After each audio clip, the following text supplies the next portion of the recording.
नमस्कार सर्वांना. सर्वप्रथम श्री स्वामी समर्थ. जय जय स्वामी समर्थ.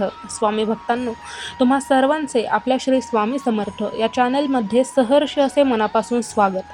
स्वामी भक्तांनो, 30 एप्रिल 2026 वार गुरुवार या दिवशी विशेष असा दिवस आहे आणि तो दिवस म्हणजे नृसिंह जयंती होय. तर या नृसिंह जयंतीच्या दिवशी आपल्या डोक्यावर जो कर्जाचा डोंगर असतो किंवा जे कर्ज असतं त्यातून कर्जमुक्ती होण्यासाठी, कर्जाचा जो डोंगर आहे तो नाहीसा होण्यासाठी जी विशेष अशी जी सेवा आज मी तुम्हाला या व्हिडिओ थ्रू सांगणार आहे, ती सेवा 100% रिझल्ट देणारी आहे आणि त्याचबरोबर ती खूपच फलदायी सेवेपैकी एक सेवा आहे. त्यामुळे ही सेवा नृसिंह जयंतीच्या दिवशी गुरुवारी आवर्जून करा, नक्की करा आणि वेळातून वेळ काढून नक्की करा.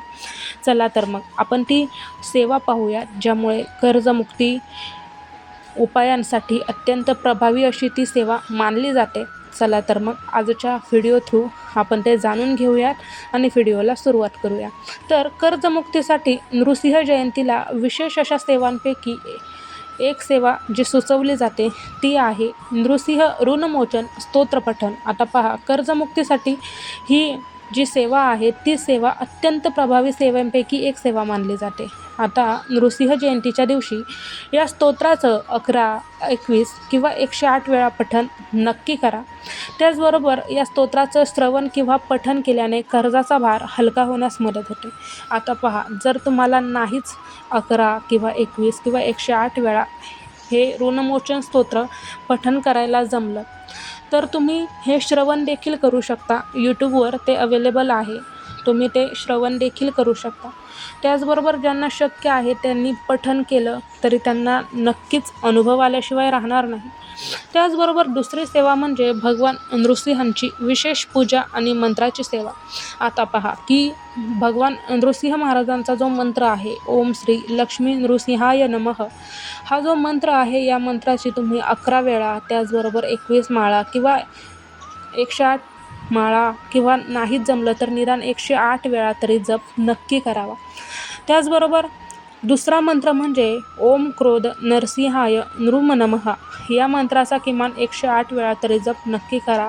दोन्ही मंत्र नृसिंह महाराजांचेच आहे. जो शक्य असेल त्या मंत्राचा तुम्ही 108 वेळा देखील जप करू शकता. त्याचबरोबर शक्य असेल तर तुम्ही 11 माळी देखील करू शकता. त्याचबरोबर उग्रम वीरम महाविष्णुं ज्वलंतम सर्वतोमुखम नृसिंहं भीषणं भद्रं मृत्योर्मृत्युं नमाम्यहम, हा जो मंत्र आहे तो मंत्र शक्तिशाली मंत्र म्हणून आहे.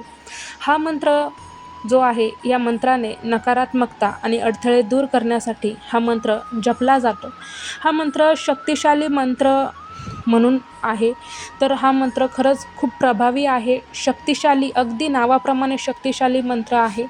त्यामुळे या मंत्राचा देखील तुम्ही जप करू शकता, 11 माळी करू शकता. नाहीच जमलं निदान 11 वेळा तरी नक्की पठण करा.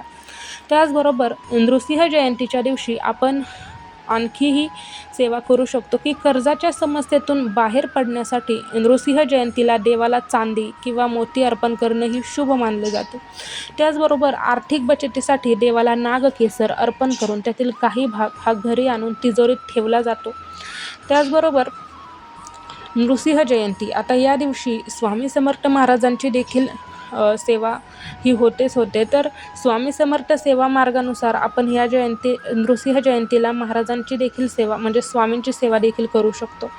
तर भगवान नृसिंह सरस्वती हे स्वामी समर्थांचे पूर्व अवतार आहेत. आता पहा की श्री स्वामी समर्थ महाराजांच्या सेवेमध्ये जे आहेत त्यांना नृसिंह भानू सरस्वती, नृसिंह सरस्वती हे जे आहेत त्यांची माहिती तर आहेच आहे.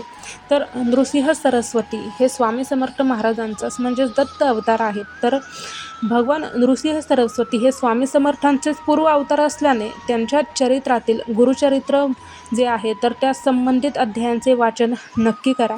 त्याचबरोबर स्वामी समर्थ महाराजांचा जो तारक मंत्र आहे तर तो तारक मंत्र जो आहे तो कोणत्याही संकटातून आपल्याला तारण्यासाठी खूप प्रभावी आहे. नृसिंह जयंतीला स्वामींच्या नावाचा तुम्ही अखंड जप करा. त्याचबरोबर जो तारक मंत्र आहे त्या तारक मंत्राची देखील तुम्ही सेवा आवर्जून करा. तारक मंत्र निदान तुम्ही 11 वेळा तरी पठण करा किंवा 21 वेळाही पठण करा आणि नाहीच जमल्यास 3 वेळा तरी नक्की पठण करा. त्याचबरोबर तुम्ही त्या दिवशी अखंड स्वामी जप करू शकता आणि नाहीच जमलं, शक्य नसेल तर निदान 11 माळी तरी नक्की करा. त्याचबरोबर तुम्ही शक्य असल्यास नृसिंह मूर्तीवर आपल्या घरात जर नृसिंह मूर्ती असेल किंवा आपल्या शेजारी मंदिर असेल नृसिंह महाराजांचं, तर तिथे जाऊन सुद्धा आपण पादुकांवर अभिषेक करावा. नाहीच जर जमलं, नाहीच नृसिंह महाराजांचं मंदिर, तर निदान स्वामी महाराजांचं जे मंदिर आपल्या आसपास असेल तर तिथे जाऊन आपण पादुकांवर अभिषेक करावा. त्याचबरोबर गरीब किंवा गरजू व्यक्तींना अन्नदान या दिवशी करा. त्याचबरोबर गाईला गूळ आणि पीठ किंवा फळ खाऊ घातल्याने देखील कर्जाचे मार्ग हे मोकळे होतात अशी मान्यता आहे आणि असे मानले जाते. त्याचबरोबर भगवान नृसिंह सायंकाळी प्रगट झाले होते, त्यामुळे सूर्यास्ताच्या वेळी केलेली पूजा आणि दीपदान विशेष फलदायी ठरते. स्वामी भक्तांनो, आता या संपूर्ण व्हिडिओचे सार हे शेवटच्या सेवेमध्ये होतं, ते म्हणजे संध्याकाळची सेवा, संध्याकाळची पूजा. कारण भगवान नृसिंह महाराज जे आहेत ते सायंकाळी प्रगट झाले होते, म्हणजे संध्याकाळच्या वेळी ते प्रगट झाले होते. त्यामुळे आपण त्यांचा प्रगट